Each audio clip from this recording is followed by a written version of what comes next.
about to listen to the Dr. Daliah Show. Sassy, stimulating medical talk radio. Any medical advice Dr. Daliah Wax gives on her show should not be substituted for an actual visit to your medical provider. And now, here's Dr. Daliah.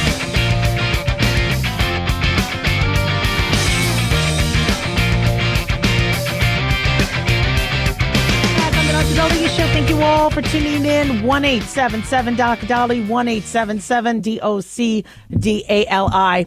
So this is interesting. I didn't realize how much of an issue this is, but many of you are dating or you're married, and your partner or whoever you're with is not a good tipper.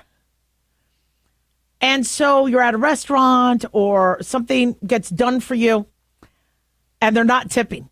And you don't want to have the reputation of being a bad tipper. I went through this with my husband long ago. Now we got this resolved because he was old school, 15%. If it's the owner of the company, you never tip the owner because they own the company. He was going through some old school and I waited tables. And so I know how important the tips are. I know how little. I was like paid $1 or $2 an hour, so I had to live on the tips. This was during medical school. So I knew how important it was to get tips. And so I prefer to tip the 20%, et cetera. But it's a definite big issue. And in fact, for some of you on dates, it's a huge game changer. What's that word called where it just completely calls it for the relationship if you don't tip well, or if you over tip and you're being overly, shall we say, lax with money, that could affect. So I think this is a conversation we need to discuss. How I handled it when I would date or whatever is I say, look, I wait tables. Let me take care of the tip. I don't want this all on you. Thank you. If you want to pay for dinner, you don't have to. Thank you for that. But let me get the tip. And then this way I could control the tip and I could tip good. Right? Okay. Where I live, it's even though we have almost 2 million people in my city, I feel like it's small enough and I feel like people know me. And so there is no way I want to be in a restaurant or I want to go somewhere where the tip isn't good. So I like to actually tip 25, 30%. I once tipped 50% when they really went out of their way. And I know everybody says, well, you're tipping already over tipping because you're taking the total and you shouldn't add your tip onto the tax. I don't care. I would rather look like we're tipping over than under. It's just something I think we need to do. The problem is things are very, very expensive. So you go to lunch with somebody and now lunch is $50-$60. If not that, you add tip. Now you're like, okay, wait a second. We're already looking at an $80 lunch. So I get that things are getting kind of expensive. I also know that I live in Las Vegas, Nevada. The drinks are ridiculous. So somebody goes to get a drink. They're thinking it's going to be a $5 drink and it's a $20 beer. And now they have to tip on top of that and they end up shortchanging the bartender. It's just not fair. So if you are in a relationship or you're on a date, like I said, one trick you could do is if you think that it's going to reflect on you, say, look, I don't want this all on you. Please let me take care of the tip. Now, if they insist, the next thing I would want to do is I'd want to watch and see. Okay, I'd like to see what they're tipping. And I think the reason why is, one, I know what happens behind the scenes. They talk smack about you. They look at the tip is very important. Like with valets, I would talk to my patients about, should you tip before or after? Because when somebody drops off the key and doesn't tip, does that, they go, and some said, no, tip when you're on your way in, because then we'll take care of you. But if you don't tip on the way out, they think you just cheated them. And so I just don't want people talking smack about me, especially if I keep going back to these same places. Last thing I want is a reputation for that. So if it's important to you, be honest. Because you're going to be very nervous about somebody under tipping, etc. And have that conversation with your date or your spouse and say, look, I get things are more expensive. With things being more expensive, the tips are more expensive. And I get that we went from gratuity being something that was above and beyond what nobody expected, and you being gracious, to now being mandated, where all these tips are expected. I get that that's frustrating, but for me, I don't want a reputation of tipping low. And I waited tables, and I want to make sure they realize they were appreciated. And so for me, the tip is important. And if it does affect the cost, I'll order something cheaper. Well, I don't want you to do that. I think that because a lot of people want to buck the whole tipping culture. They really do. And now that tips may be tax-free, there's going to be a big push to tip more. There's going to be a lot more pressure to tip if tips end up being tax-free, which I do agree with. I think that they should be, because nobody's reporting their tips properly anyway. So, but have that conversation. But I tell you, every time you go out to eat, or every time this comes up, this is going to be a source of contention. And if you do feel like you're with somebody who's being cheap and not being generous, and that's something you don't want, then you know early on. I don't think somebody who's not an overly generous tipper of 30 to 40% is a deal breaker. I don't think it means you should dump them. But if they're always trying to calculate that 12% or that 15%, and they're trying to go by and if that makes you feel uncomfortable, I really think it can. And the funny thing is I've seen tippers. I've seen my friends do this and all that. You know, they're generous people, but they just don't like to overtip. So 1, have the conversation. 2, offer to handle the tip.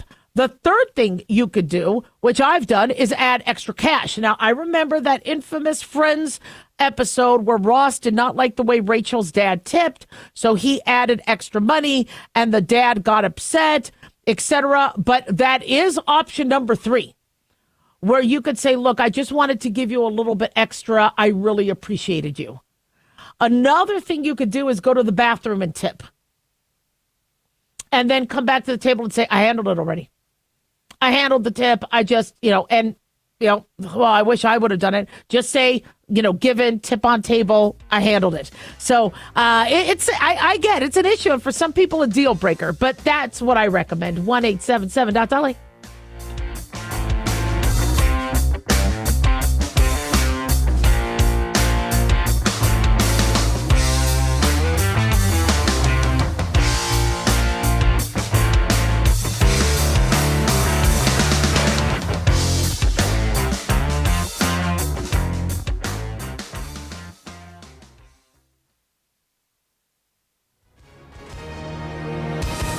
Hi, everyone. If you've been injured in an accident and think you deserve compensation, listen up. We have legal professionals standing by right now to answer your questions for free. They'll tell you if you have a case and how much it's potentially worth. Call 800-710-5100. I'm here with spokesman John Wolf. So, John, tell our listeners who should call right now. Well, Maria, first off, thank you for having me join you to answer the listeners' questions. Now, as far as who should call in, anyone who's been injured in an accident and think you deserve compensation, give us a call right now and find out how much your case is potentially worth. Call 800-710-5100. Thanks, John. You heard it, folks. If you think you deserve compensation, call now to find out how much you qualify for. 800-710-5100. Advertisement sponsored by Legal Help Center. May not be available in all states. At Hotshot Secret, we share the science behind common diesel problems and their solutions. For example, Hotshot Secret Stiction Eliminator. Stiction, that sticky friction, undermines the performance of diesel engines. Third-party ASTM testing verifies that Stiction Eliminator removes 2 times as much stiction than any alternative on the retail shelf. Stiction Eliminator is formulated to be left in the engine oil. It works as you drive. Available at truck stops, Tractor Supply, O'Reilly's Auto Parts, and online at HotShotSecret.com. Hotshot Secret. Powered by science. In a study, it was found that 33% of 44 herbal supplements had no trace of the advertised herb. Don't let that happen to you. Hi, this is Dr. Mitch. If you want to ensure quality, please go to TotalWellness.com. Supplements made for physicians, only now available to you too. TotalWellness.com, helping you to look good, feel good, and enjoy total wellness.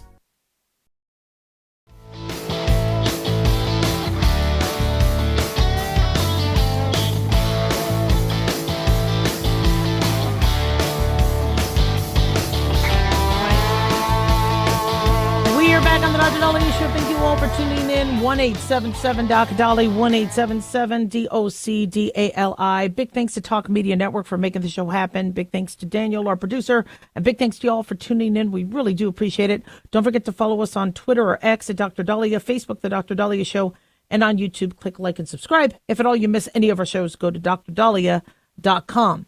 So we got some breaking news. A Southwest Airlines plane almost collided with a private jet at Chicago's Midway Airport this morning. The Southwest Boeing 737-8H4 had departed from Omaha, Nebraska on Tuesday morning, today. And the flight 2504, had to abort its landing as the FlexJet aircraft was entering its path. Not sure how this stuff is still happening. The Southwest pilot performed a quick go-around after briefly touching down on the runway in order to avoid a catastrophe. Thank the Lord. The FlexJet plane, a Bombardier Challenger 3500, was heading to Knoxville, Tennessee before the near collision. Thank the Lord, no one was injured in the incident, and the Southwest plane landed safely in Chicago after the incident. You know, I'm looking at this and, you know, you're just, come on, people. And we're sadly, if you see the video, you see the plane about to touch down and then quickly get off the runway because he sees the other small plane. I mean, gosh, thank the Lord. If that pilot didn't act fast, we would have had another tragedy. So what's going on? We're also being told that a Delta flight had to return back to Atlanta, or had to return to Atlanta Airport because of smoke that was filling the cabin. 2 passengers had to be treated. They say, according to Fox 5 Atlanta, Delta Airlines has faced a series of unsettling incidents recently, including smoke or haze in the cabin on 2 flights, and then a separate crash that injured more than 20 people, as we remember what happened with Toronto, Canada. So Delta Flight 876 was forced to return to Hartsfield-Jackson Atlanta International Airport Monday because of haze inside the aircraft. I'm looking at this video where smoke is filling it up. According to Delta, the flight crew followed procedures, thank God for them, declared an emergency for priority handling from air traffic control, and returned to Atlanta after the haze was observed. Upon landing on runway 27, emergency slides were deployed and people had to get off the plane. As I said, 2 people had to, I believe, be hospitalized. The Boeing 717 departed Atlanta for Columbia, South Carolina at 8:30 a.m., carrying 94 customers, 2 pilots, and 3 flight attendants. 2 of those passengers had to be treated by EMTs, but they have been released. So Delta teams arranged for ground transportation, rebooked passengers, and a continuation flight to Columbia was carried out on another aircraft. What the heck is going on? They say, according to the registry information for the aircraft involved, the Boeing 717 was declared airworthy on September 16th, 1999. So many people are talking about, are these planes too old? I mean, now there are planes in use from the 70s, 60s. It's not that uncommon to use older planes, but maybe some of these planes need to retire. So the pilot came on, told everyone to evacuate immediately. And thank God, again, no major injuries. On Saturday night, Delta Flight DL-43 departed Los Angeles bound for Sydney, Australia. Smoke was detected in the galley of that Airbus 350/900, forcing that flight to return to the airport. The aircraft landed safely and proceeded to an arrival gate. There were 162 passengers on the flight. And then, of course, we remember the Delta flight operated by Endeavour Air that crashed and landed upside down at Toronto Pearson Airport. Thank God, no fatalities. So is it an air traffic control issue? Is it a plane issue? Is this just bad luck? Now, I remember at the start of Pete Buttigieg's tenure with the Department of Transportation, there seemed to be tons of train issues and derailments, Palestine and others. This time around, it seems like it's a lot of air. I mean, almost every day we are hearing something happen. And I'm nervous. I have to fly soon. I have multiple flights I need to be taking over the next few months. Family does too. And I think a lot of people are starting to get nervous about flying. it should be automatic, and it should be a done deal for anybody in air traffic control to see a jet come across a runway where another plane is landing. I also don't understand why. I mean, and I get airports are small, but I'm blown away that we don't have a better process than planes just needing to cross each other's runways or flight paths. There has to be a better way to do this, but there's just too many near misses. Didn't 2 people die in Scottsdale from 2 passenger jets that collided on ground? This is just happening too often. And I know everybody's, or the media is blaming Trump. Well, he fired air traffic controllers. This stuff was happening even before that. And from what I understand, he did not fire air traffic controllers. So what's going on here? Are people overwhelmed? Are they high? Are those who are checking the engines of the plane missing a screw or bolt? I mean, what would make these planes start to smoke up? Oh, we need to get to the bottom of this. 1-877-DOC-DALI, 1-877-DOC-DALI. So there's a study looking at antidepressants and affecting people's memory. And one study out of Sweden looks at how people taking SSRIs, serotonin reuptake inhibitors, selective serotonin reuptake inhibitors, suffered a more rapid decline in brain function compared to those not given the drugs. Now, millions of people take SSRIs in the form of Lexapro, Zoloft, Paxil, Prozac, or brand name escitalopram, citalopram, fluoxetine, and sertraline. And these are medications that are very commonly used and fairly low side effects. We use them for postpartum depression. We use them for a variety of different indications. And experts from the Karolinska Institute looked at data from 19,000 dementia patients with an average age of 78. And they said 1/5 of them were prescribed antidepressants, and the majority were taking, of that 1/5, SSRIs. Experts followed the patients for an average of 4 years, compared the results of memory tests, measuring the ability to recall information such as date, year, list of words over time. According to Daily Mail, those on the drug saw their score, measured out of 30 points, decrease by an extra 0.3 points per year compared to those not being treated for depression. Now, that in scientific terms is a rapid decline. They say the effect was even greater for SSRIs, specifically with scores declining by an extra 0.39 points per year, and on higher doses, a decline of 0.42 points per year. They say the difference was large enough to observe the actual impact it would have on patients, but uncertain if that means is it associative or is it causal? Do these medications cause you to lose your brain function, or is this an association? Are they like, well, this is interesting, people taking these, so is there something causing their depression? Was it their diet? Was it lack of exercise, and that's why they needed SSRIs? So obviously more needs to be looked at this, but the results were published in BMC Medicine. And scientists also found patients on antidepressants had a 7% greater chance of death and an 18% greater risk of suffering a fracture. Those on higher doses of SSRIs were 35% more likely to be diagnosed with severe dementia, 18% higher chance of death, and 25% higher chance of breaking a bone. So, we know that depression could cause poor health outcomes. We know that people who might suffer from depression might have other hobbies or habits, such as drinking more alcohol, eating more sugar, not feeling like going to the gym or exercising, not wanting to be out and about with other people. So they might be more home, isolated, sitting more. So I think there could be other contributing factors. But we definitely don't want people who are taking a medication to do worse later in life. Now, these selective serotonin reuptake inhibitors help allow your serotonin to stay at therapeutic levels as opposed to your body metabolizing through it quickly. And they are very commonly prescribed, and they really help patients with their sleep. I noticed people's blood pressure. Remember, I had somebody I inherited him. He comes to my practice with 4 blood pressure medications, and his blood pressure was through the roof. So we talked about stress, anxiety, I decided to add some sertraline, and his blood pressure normalized. We were able to start taking him off one of his 4 blood pressure medications, and then I think a second one.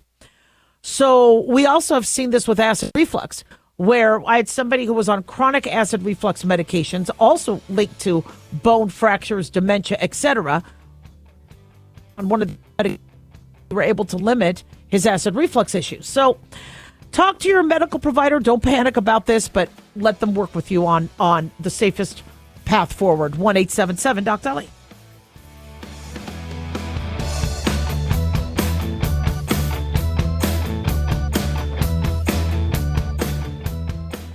Hi guys, Dr. Daliah here. Addictions can sneak up on us and come in many forms, whether it's drugs, alcohol, sex, video games, porn, or something less obvious such as food, internet, or shopping. Addiction can seem innocent at first and then evolve into an insurmountable evil. In our book, Addiction Basics, Caitlin Kalikas and I dive into the common addictions and provide tips for identifying and preventing these before they sneak in and take over our lives. Addiction Basics can be found on Amazon or my website, drdaliah.com. Check it out. Carl Amari here to tell you about our newest website for old-time radio lovers. It's 100radioshows.com. At this site, there are 5 old-time radio shows waiting for you to download free as our gift to you, and be sure to browse the additional 700 old-time radio shows available to you for 70% off by using the promo code RADIO at checkout. This is a limited-time offer, so log on to 100radioshows.com. That's 100radioshows.com.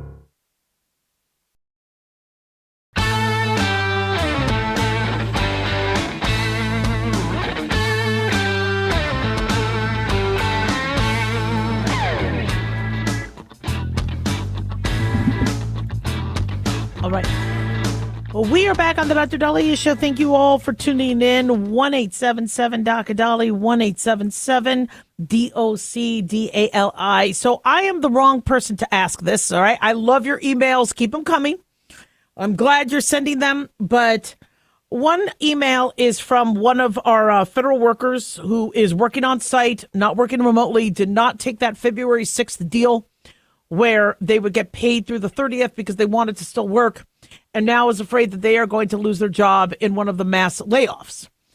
And they are asking what risk is there to do early retirement, and should they seriously consider that if they get fired? I am not a retirement specialist.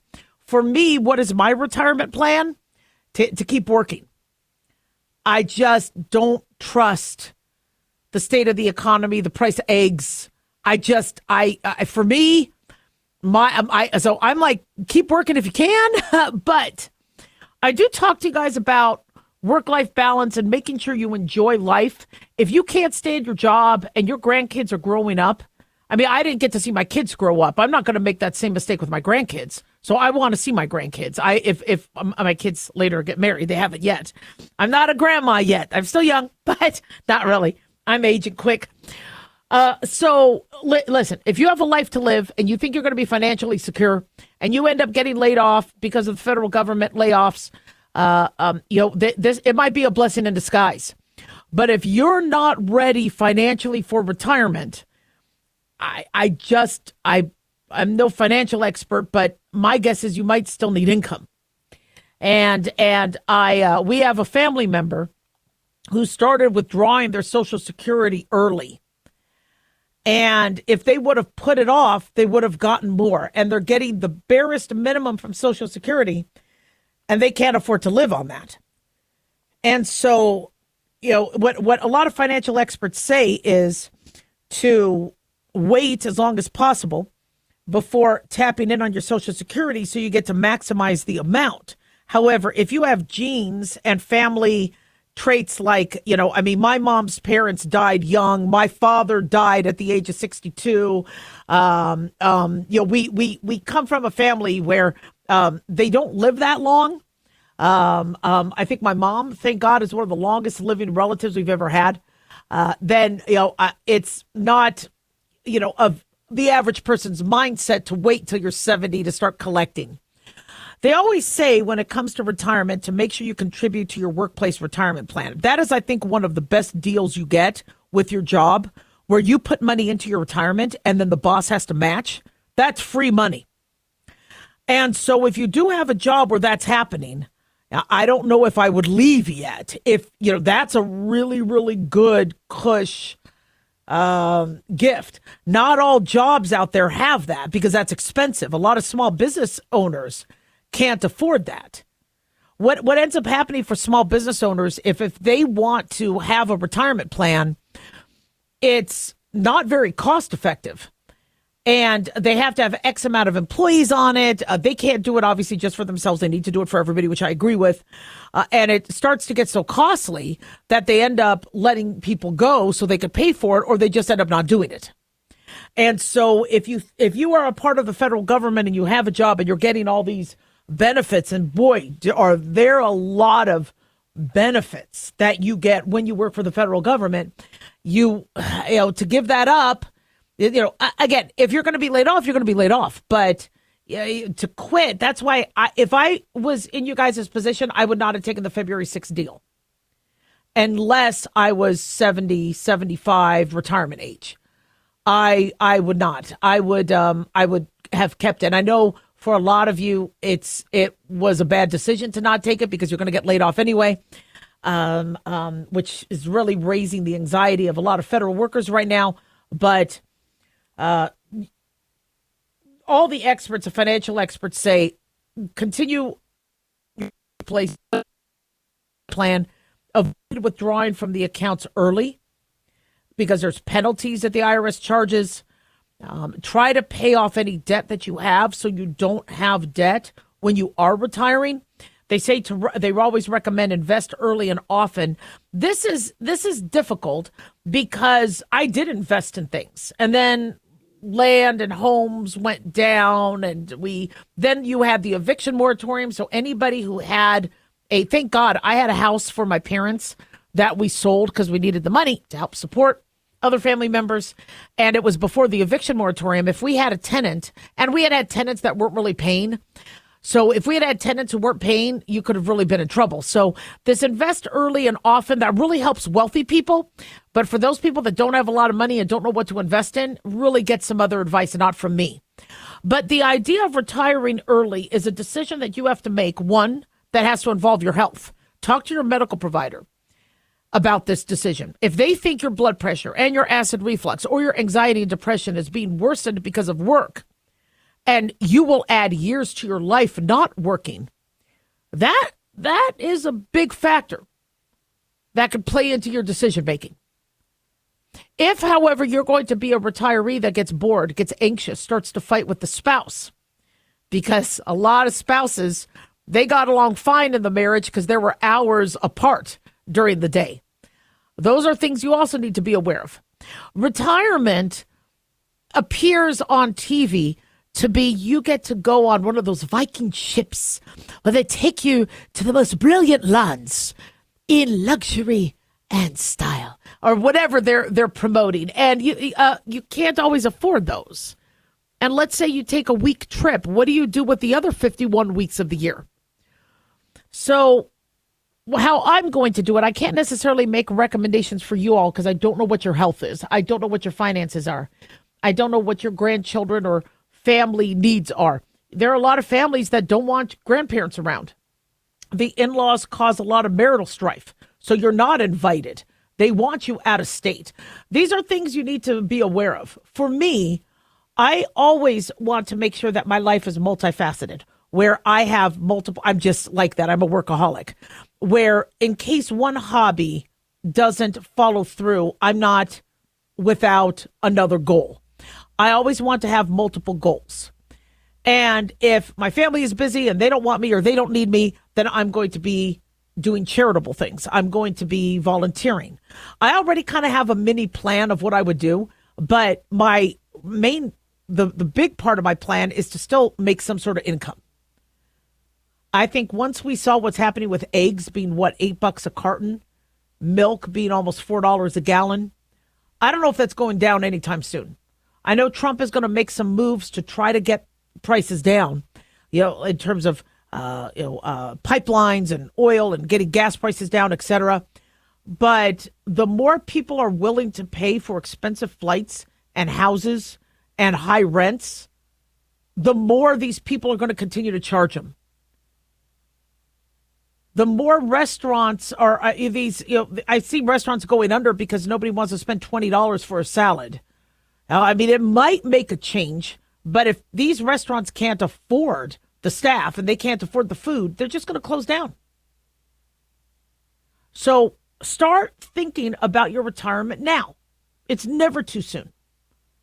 Are you saving money where you could save money? Are you blowing money on things you shouldn't be blowing money on? Are you shopping smartly for the kids? You know, one thing I talk to grandparents about is buying toys for your grandkids is one of the biggest joys. I get that. I have nieces and nephews, and I always want to buy them gifts. But one really good gift is a bond. And I would get them something less expensive that they could play and love, because toys come and go. But later in life, they're going to be very, very happy that grandma or grandpa invested for them, and they have bonds. And so those are things that last. So think about, if you're like, but I want to spoil the grandkids. I want to be there for them. I want to help them. Think about that. Rather than buying them the very expensive Nintendo set or whatever, PS, whatever, think about something cheaper, but investing in a bond so they have money later. 1-877-DOC-DOLLY. Don't go away.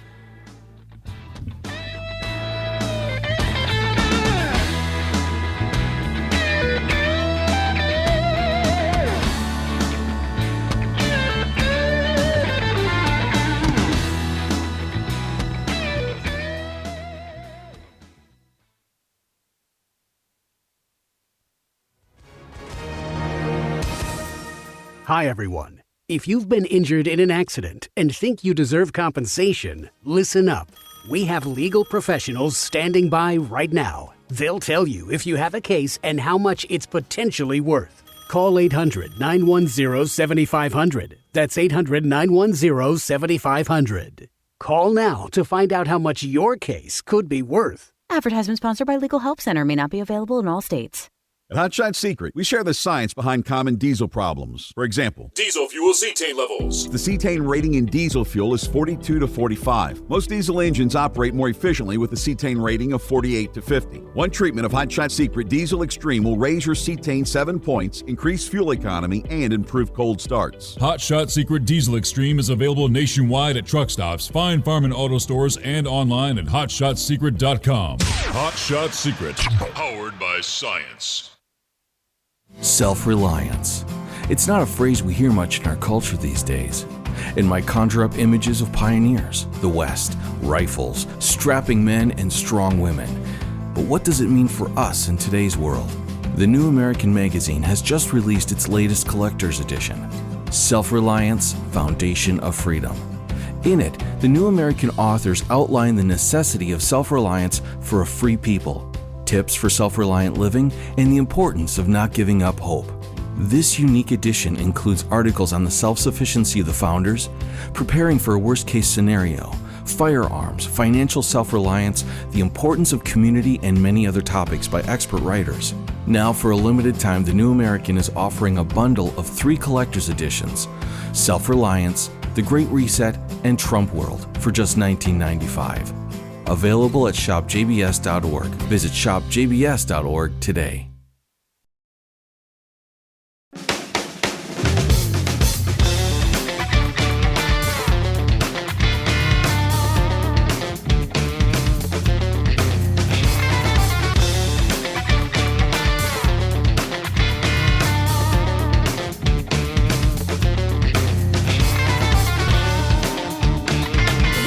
Dr. Daliah Show. Thank you all for tuning in. 1-877-DOC-DOLLY, 1-877-DOC-DALI. So one thing I want to touch upon, which has been talked about, but not necessarily this directly, because I like to kind of talk about things that a lot of people won't, is we are surrounded by so much fake that if you actually look at reality and the amount of reality humans are exposed to, it's getting less and less and less. Now, you have some people that live in reality. Maybe they camp a lot. Maybe they RV. Maybe they turn off the TV, turn off the phones. But the average human, especially in America, is not living in reality, is not being exposed to reality. So they get up.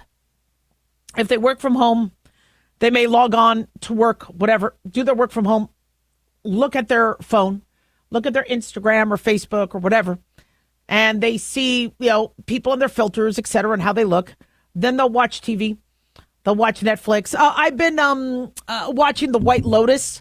I'm finishing up season 2. It's people say it's like a Fantasy Island. I don't remember much about Fantasy Island.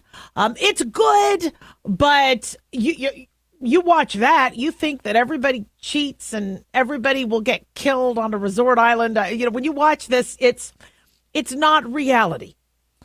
Now, there are killings. There are people cheating. But I was thinking about this the other day.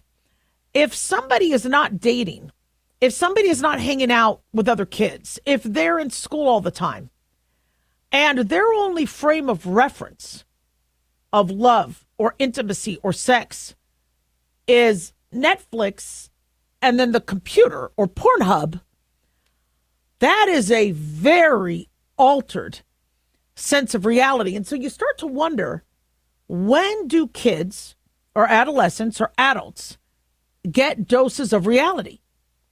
When do they get exposed to what's really happening? Now, somebody could say, well, that's why you watch the news.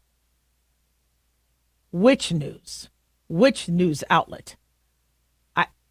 I watch the news, depending on what station I'm on, it is a much different picture of what's going on. On one end, crime is rising. On the other end, crime is going down. Schools are failing. Schools are doing fine. The economy is failing. The economy is fine. What's the reality?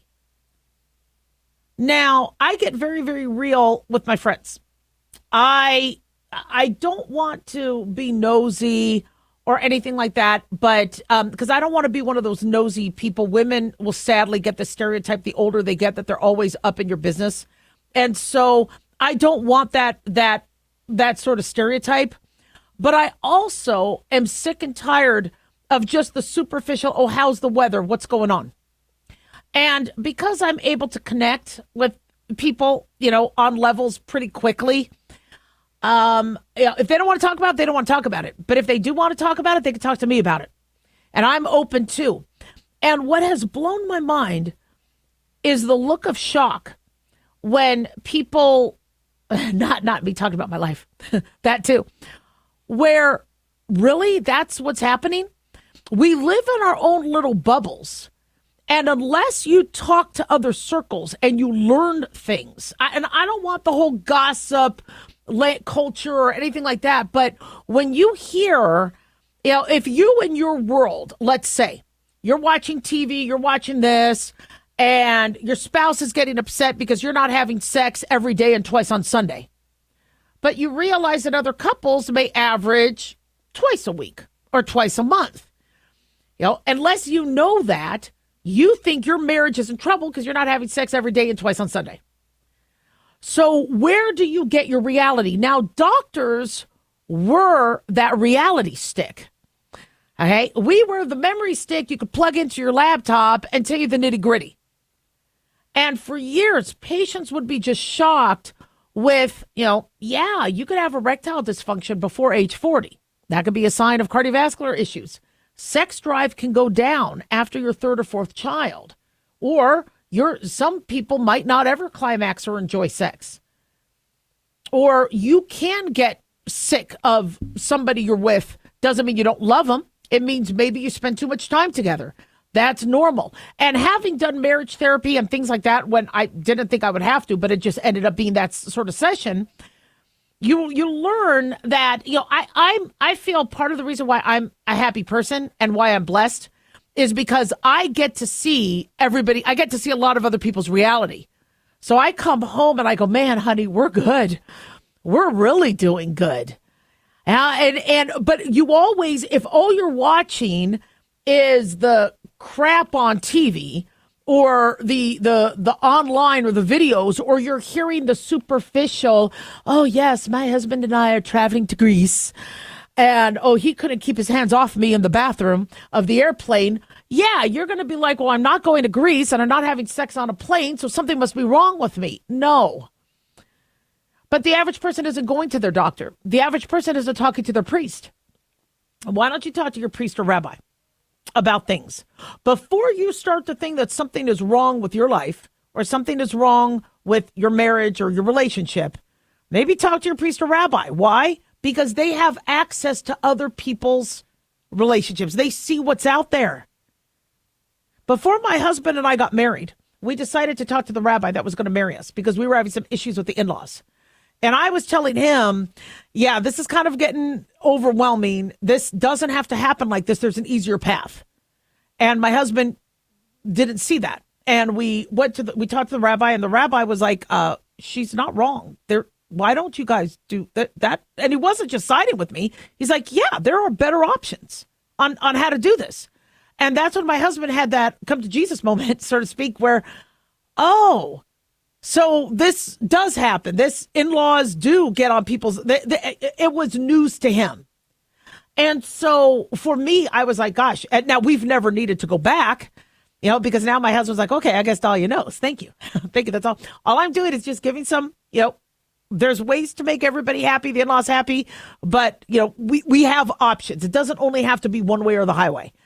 And so the more we are remote working, not going homeschooling, not being around others, not venturing into other people's business, not getting close with other people, then you don't know what is reality.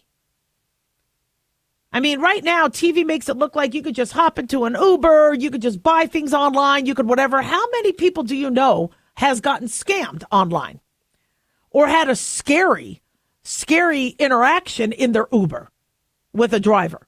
And I'm not saying that's the full reality, but you need to talk to people. You need to get out there. You need to learn. You need to know.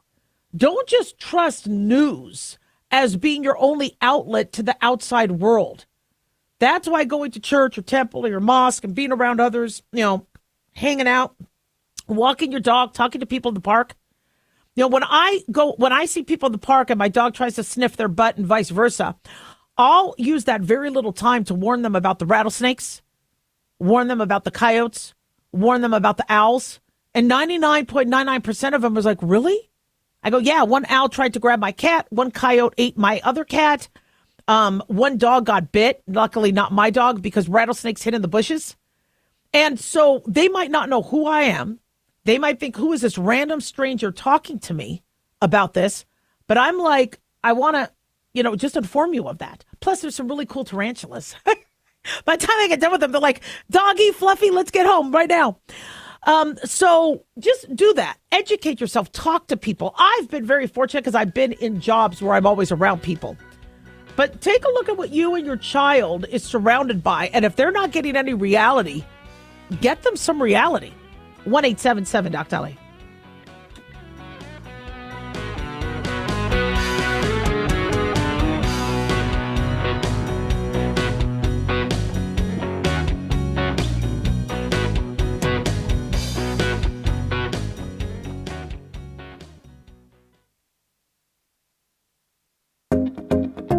Did you know that healthy arteries make a gas? Yes, actually 3 known gases. Hi, I'm Dr. Mitch, and nitric oxide is a gas that's readily made all day long to keep our arteries open by relaxing the blood vessel walls. By doing this, our circulation is increased, bringing blood, oxygen, and nutrients to every part of your body. Both age and poor diet can lead to a loss of this precious gas, and in turn, blood pressure can go up, energy can go down, and you can get tingling in your hands and feet. Well, our product, Ultimate Nitric Oxide, can easily help fix this lack of nitric oxide. Go to TotalWellness.com. That's TotalWellness.com, where we are helping you to look good, feel good, and enjoy total wellness.